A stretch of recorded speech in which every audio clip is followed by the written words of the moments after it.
Let's factor trinomials with a not equal to 1 by grouping, or also known as the AC method.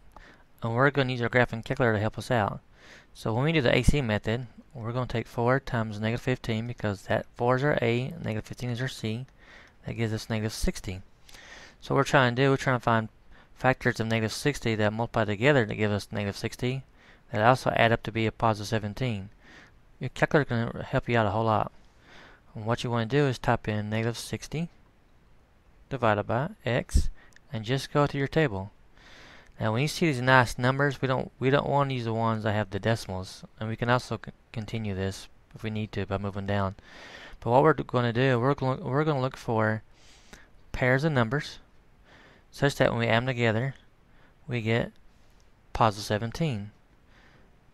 And it looks like that none of those do, because they're looking for a positive 17. Now we're getting a little bit closer, and that's a positive 7. See that? 15 negative 4, that's a positive 11. We are getting closer. 20 and negative 3. See that? 20 times negative 3 is negative 60. And when you add 20 and negative 3, you do get the positive 17. So what we're going to use is 20 and negative 3.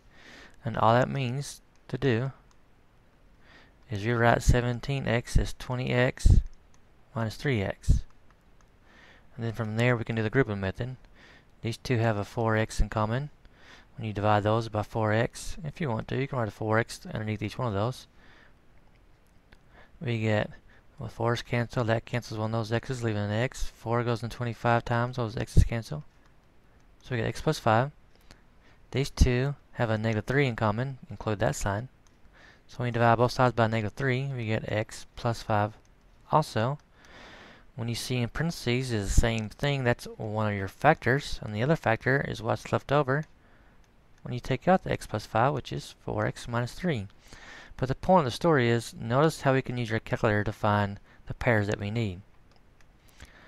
Let's do the next one, 4x squared minus 12x plus 9. So let's take 4 times 9, which is 36. Let's go to y equals, and let's type in 36 divided by x. Notice this is a positive 36. This was a negative 60. So notice the signs. It's really important to be careful with the signs. So now let's go to the second graph, which is our table.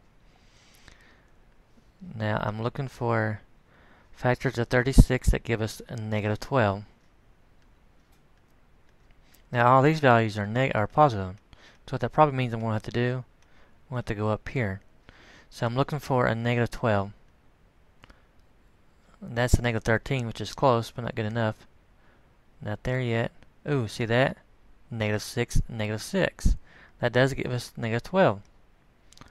And if you think about it, when you multiply them together, you do get a positive 36. When you add them together, you get negative 12. So that's what we're going to use. So we're going to use 4x squared minus 6x plus 9. These two have 2x in common. When we divide both sides by 2x, you do get 2x minus 3. These two have a negative 3 in common. When you divide both by negative 3, you get 2x minus 3 also. 2x minus 3 is common to both. That's one factor. And this other 2x minus 3 is our second factor. And you can always write that as 2x minus 3 squared if you want to. But that's all you're doing. So make sure that you understand this calculator. Once you find the AC, all you're typing in is y equals whatever AC is divided by x. And then look at your table.